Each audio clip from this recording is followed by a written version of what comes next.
एक माँ ने अपने बच्चे से मार्कशीट मांगी। बच्चे ने मार्कशीट दिखाई जिसमें उसे गणित में 100 में से 90 अंक प्राप्त हुए थे। माँ ने मार्कशीट देखी और उसे जोर जोर से पीटने लगी। फिर बोली, तुम कब से इतने समझदार हो गए? जरूर तुमने 9 के 90 करे हैं। जीरो अपने आप पढ़ाते हो। बोल बोल कर बस उसे पीटे ही जा रही थी और बच्चा बेचारा रोए जा रहा था। बच्चा हाथ जोड़ जोड़ कर बोल रहा था कि माँ, मैंने जीरो नहीं बढ़ाया, मगर माँ कुछ सुनने के मूड में नहीं थी और उसे बस पीटे ही जा रही थी। 3 साल बाद माँ ने अपने बच्चे से फिर से पूछा कि सच सच बताओ, तुमने जीरो बढ़ाया था? बच्चे ने कहा, नहीं माँ, मैंने जीरो नहीं बढ़ाया था। माँ ये सुनकर फिर से गुस्सा हो गई और बच्चे को पीट कर चली गई। फिर बच्चा रोते हुए बोला कि दोस्तों, मैंने जीरो नहीं बढ़ाया था, मैंने तो जीरो के आगे 9 बढ़ाया था। और ये बात दूर खड़ी माँ ने सुन ली और आगे क्या हुआ आप देख ही सकते हैं।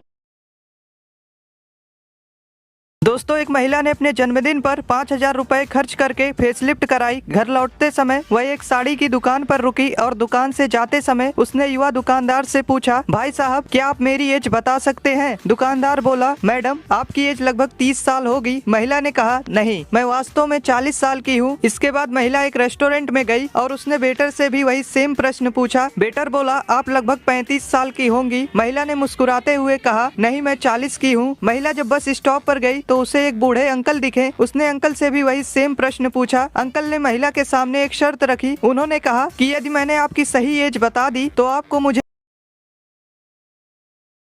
एक दिन एक आदमी की कार चोरी हो गई। 3 दिन बाद कार वापस उसी जगह पार्किंग में खड़ी कर दी गई। मालिक अपनी कार देखकर बहुत खुश हुआ। उसने दरवाजा खोला तो सीट पर एक लिफाफा था जिसमें लिखा था, मेरी माँ की अचानक तबीयत बिगड़ने के कारण रात को उन्हें कार से हॉस्पिटल ले जाना जरूरी था। रात हो गई थी, मुझे कार नहीं मिली, इसलिए आपकी कार का इस्तेमाल करना पड़ा। सॉरी, मेरी वजह से आपको परेशान होना पड़ा। मैंने आपकी कार में पेट्रोल भरवा दिया है और मैंने आपकी कार इस्तेमाल किया है, इसलिए मैं आपको अगले दिन आपके परिवार के साथ फिल्म रोबोट का टिकट देना चाहता हूँ। टिकट आपके कार के बैक सीट पर रखा है। संदेश पढ़कर और कार को अच्छी स्थिति में देखकर पूरा परिवार शांत हो गया। अगले दिन पूरी फैमिली मूवी देखने चली गई। रात को जब वह फिल्म देखकर लौटे तो घर का दरवाजा टूटा था। अंदर जाकर देखा तो सारा कीमती सामान गायब था।